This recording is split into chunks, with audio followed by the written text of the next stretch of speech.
just want to say thank you for making it happen. Thank you.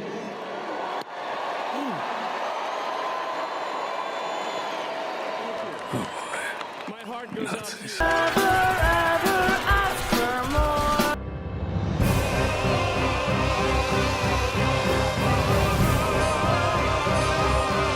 I recently finished Creature Commandos, and I have to say, I am cautiously optimistic about James Gunn's DC universe. The fight scenes were amazing, the backstories were heartbreaking, and oh my god, the soundtrack fucked hard. But what I'm here to talk about is none other than the one, the only, G.I. Robot. I'm gonna be fully transparent here. I was originally going to be doing a video on Dr. Phosphorus, but certain events in America have inspired me to make this video instead. So, without further ado, let's give our cheers to the Tin Man.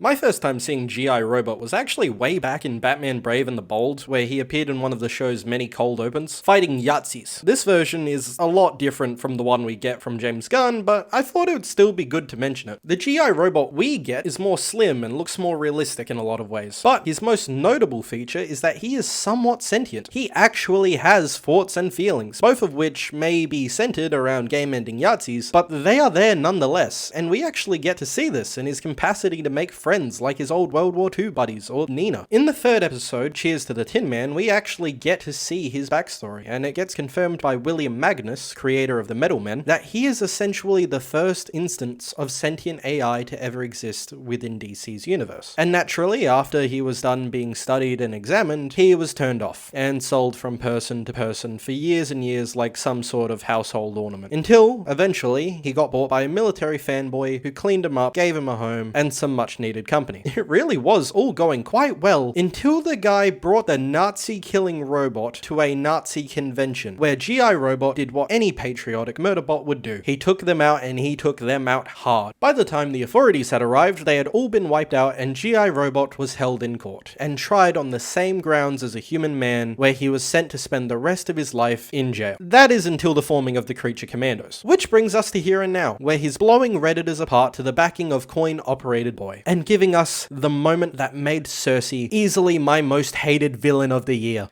Rest in peace, G.I. Robot. You were barely in the show, but we will miss you, deal. What the shit? Yes, it's okay to punch Nazis. Never thought it happened, but now look where we are. Rather have a racist than a woman in power. When we